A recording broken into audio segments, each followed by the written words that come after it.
राहुल गांधी के लिए राष्ट्रीय शर्म जैसे कभी पनौती शब्द आते हैं, कभी मूर्खों के सरदार आते हैं, कभी जो है राष्ट्रीय शर्म आते हैं, हो क्या गया है मोहित जी?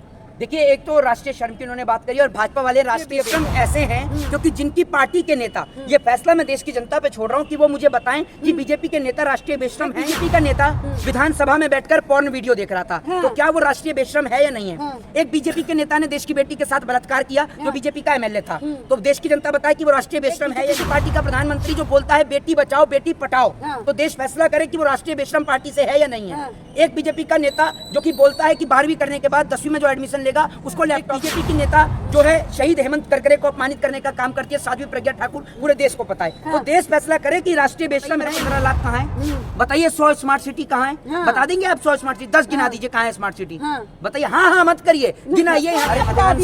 10 खामियां बताओ। 100 स्मार्ट सिटी का वादा किया, आज तक नहीं बनी। ठीक है, 2 करोड़ रोजगार का वादा किया। अरे हाँ, 2 करोड़ रोजगार का वादा किया, वो भी नहीं मिला। कहती 2 साल में वो भी नहीं मिल सकता। बोलिए ना, नहीं मिल सकता। ग्लोबल हंगर इंडेक्स में अरे सुन तो लीजिए, भुखमरी के मामले में भारत कौन से स्थान पे आ गया आपको पता है? 55वें स्थान से आज 111वें स्थान पे आ गया। दोस्तों, लगातार राजनीति की उथल पुथल हम देखते हैं, लगातार हम देखते हैं कि एक नेता दूसरे नेता के ऊपर आरोप लगाता है और उसके बाद जो है वो सुर्खियों में आ जाता है। लेकिन अगर हम उपराष्ट्रपति की बात करें तो उपराष्ट्रपति ने बोला कि महात्मा गांधी तो महात्मा थे लेकिन मोदी जो है वो युग पुरुष है। अब इसके ऊपर भी हम बात करेंगे, लेकिन इसके साथ में जो एक चीज़ और ट्रेंड हो रही है उसके ऊपर भी हम बात करेंगे। वो बात ये है कि चुनाव आयोग ने जो है क्लीन चिट दे दिया शिवराज सिंह, क्योंकि शिवराज सिंह ने राहुल गांधी के ऊपर जो बयान किया था, उन्होंने कहा था राष्ट्रीय शर्म। राहुल गांधी के लिए राष्ट्रीय शर्म जैसे कभी पनौती शब्द आते हैं, कभी मूर्खों के सरदार आते हैं, कभी जो है राष्ट्रीय शर्म आते हैं, हो क्या गया है मोहित जी? देखिए, एक तो राष्ट्रीय शर्म की उन्होंने बात करी और भाजपा वाले राष्ट्रीय बेशर्म। ये राष्ट्रीय बेशर्म है जिनको शर्म ही नहीं आती है बिल्कुल, और ये राष्ट्रीय बेशर्म को इनको टैग देना बहुत बेस्ट होगा। और ये राष्ट्रीय बेशर्म ऐसे हैं क्योंकि जिनकी पार्टी के नेता, ये फैसला मैं देश की जनता पे छोड़ रहा हूँ कि वो मुझे बताएं कि बीजेपी के नेता राष्ट्रीय बेशर्म है या नहीं। मैं सिर्फ आपको उनके कारनामे बताता हूँ। एक बीजेपी का नेता विधानसभा में बैठकर पॉर्न वीडियो देख रहा था, तो क्या वो राष्ट्रीय बेशर्म है या नहीं है? एक बीजेपी के नेता ने देश की बेटी के साथ बलात्कार किया जो बीजेपी का एमएलए था, तो देश की जनता बताए कि वो राष्ट्रीय बेशरम है या नहीं। एक बीजेपी की पार्टी का प्रधानमंत्री जो बोलता है बेटी बचाओ बेटी पढ़ाओ, तो देश फैसला करे कि वो राष्ट्रीय बेशरम पार्टी से है या नहीं है। एक बीजेपी का नेता जो कि बोलता है कि 12वीं करने के बाद 10वीं में जो एडमिशन लेगा उसको लैपटॉप मिलेगा। एक बीजेपी की नेता जो है शहीद हेमंत करकरे को अपमानित करने का काम करती है साध्वी प्रज्ञा ठाकुर, पूरे देश को पता है। तो देश फैसला करे कि राष्ट्रीय बेशरम है या नहीं है। और सबसे बड़ी बात, इनको जरा सा भी असर नहीं पड़ता। एक कहावत आपने सुनी है कि कुत्ते की पूंछ को चाहे 12 साल पाइप में रख लो, रहेगी वो टेढ़ी की टेढ़ी ही। यही कहावत लागू होती है बीजेपी के नेताओं के ऊपर। इनको आप कितना भी लतिया लीजिए, इनको कुछ भी कर लीजिए, इनको कोई फर्क नहीं पड़ता। आज सीएजी की रिपोर्ट निकलकर सामने आती है घोटाले की, लेकिन मोदी जी को टस से मस नहीं होते, क्योंकि हमारे रंगीले बाबू इतने रंगीन मिजाज के हैं कि वो अपने रंगीन मिजाज के आगे कुछ नहीं देखते। उनको बढ़िया ड्रेसेस चाहिए, चाहे वो आर्मी की मिल जाए, चाहे वो उनको 10 लाख का सूट मिल जाए, देश मरे भुखमरी से, और चाहे देश की जनता नंगी सोहे। प्रधानमंत्री को कोई फर्क नहीं है। प्रधानमंत्री को वही अपना बढ़िया राजा बाबू वाला सूट चाहिए, घूमना फिरना चाहिए, चाहे मजदूर टनल में फंस के मरे, चाहे देश के जवान शहीद हो। प्रधानमंत्री को उन्हीं मजदूरों ने मोहित जी तारीफ करी है, आपको पता है। मोदी जी निकाल कर लाए हैं, मोदी जी अंदर घुसे टनल के और हाथ पकड़ पकड़ के सब मजदूरों को खींच के लाए हैं। मैं देख रहा था वीडियो मोदी जी की। मोदी जी निकाल के लाए ना? नहीं, मोदी जी क्यों निकाल के लाए, लेकिन मोदी जी ने जो सुविधाएं दी उनके अनुसार जो है वो निकल के आए बाहर। मोदी जी ने सुविधा कितनी तगड़ी दी, आप ये सोच लीजिए। आप सोच लीजिए कि हम 5 दिन 10 दिन के अंदर हमारे जो मजदूर फंसे हुए, हम उनको नहीं निकाल पाए बाहर।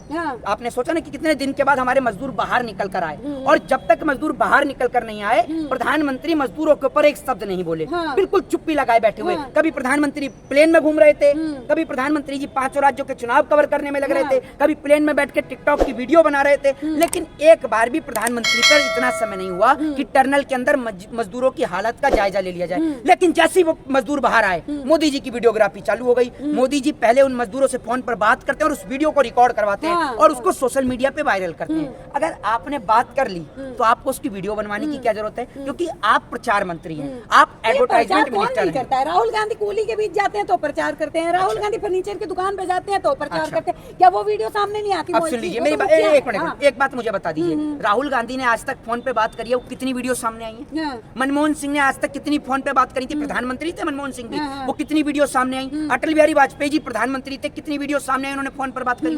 बताइए ना आप मुझे। पहली बार कोई ऐसा है, इसीलिए हो रहा है ना युग पुरुष। अच्छा एक बात मुझे बताइए, क्या युग पुरुष है?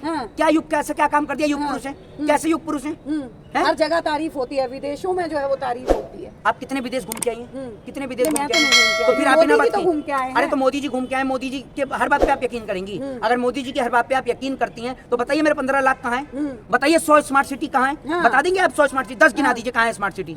बताइए। हाँ हाँ मत करिए, गिनाइए यहाँ खड़ी होकर बताइए, गिना सकती है? काम अभी 10 साल हुए हैं कार्यकाल को। अभी 10 साल में थोड़ी इतनी डेवलपमेंट हो जाएगी। 100 स्मार्ट सिटी की बात करी थी ना मोदी जी ने, मैं 10 पूछ रहा हूँ, 10 गिना उन्होंने ये दीजिए। तो नहीं बोला था मैं 10 साल में बना दूंगा। एक बता दीजिए, एक बताइए कौन सी अभी स्मार्ट सिटी? जितने काम हो रहे हैं वो तो हो ही रहे हैं कौन से काम हो रहे योजनाओं हैं? के गिना तहत। शौचालय जो है घर घर शौचालय जो पहले तो मिला, शौचालय था ही नहीं है ना। उज्ज्वला योजना के नहीं, तहत जो है एक वो मिनट, कार्य आप कहाँ हुआ। खड़े होकर राम रिपोर्टिंग मंदिर कर जो है रहे वो आ रहा था, राम आ रहा है। मंदिर देखिए अब मोदी राम जी ने मंदिर क्या आया है ना। कहाँ से आया राम मंदिर? हाँ। कहाँ से आया है? सुप्रीम कोर्ट के फैसले के बाद राम मंदिर बना ना, तो मोदी जी ने बनवाया है? काम तो मोदी जी ने किया। मोदी जी वकील हैं क्या? मोदी जी सुप्रीम कोर्ट में राम मंदिर का केस लड़ रहे थे? हाँ क्या करते? मोदी जी केस लड़ रहे थे? मोदी जी नहीं लड़ रहे थे, लेकिन सुप्रीम कोर्ट के पास अर्जी लगाने के लिए तो मोदी ने ही, बीजेपी अच्छा। की सरकार ने काम किया। अच्छा, इन्हें यही नहीं पता, अगर घर में पढ़ लेती ना आप थोड़ा सा, तो आप ये खाली माइक लेने से पत्रकार नहीं बनता आदमी, पढ़ना भी पड़ता है। आपको पता है राम मंदिर कब से कोर्ट में केस चल रहा है, जो आप कह रही कि मोदी जी ने लाके डाला है? कांग्रेस के वक्त से जो है वो ये चल रहा है। ऐसी बहुत सारी योजनाएं जिनके ऊपर आरोप लगा रही है कांग्रेस। 10 योजना गिना दीजिए बहुत सारी मोदी जी ऐसी की। चीजें हाँ, गिनाइए 10 बोल योजना। देते हैं कि हमने इसकी जो है वो शुरुआत की थी, तब जो है नहीं हुआ। आप 10 काम गिनाइए ना मोदी जी के। हिंदू मुसलमानों वाला काम परे फेंकता हूँ, मोदी जी का आप काम गिनाइए क्या काम है?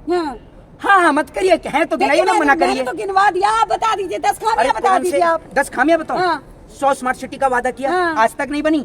ठीक है, 2 करोड़ रोजगार का वादा किया। अरे हाँ 2 करोड़ रोजगार का वादा किया, वो भी नहीं मिला। कहती 2 साल में वो भी नहीं मिल सकता। बोलिए ना, नहीं मिल सकता। ग्लोबल हंगर इंडेक्स में भुखमरी, अरे सुन तो लीजिए, भुखमरी भुखमरी के मामले में भारत कौन से स्थान पे आ गया आपको पता है? 55वें स्थान से आज 111वें स्थान पे आ गया, पता है आपको? नहीं पता?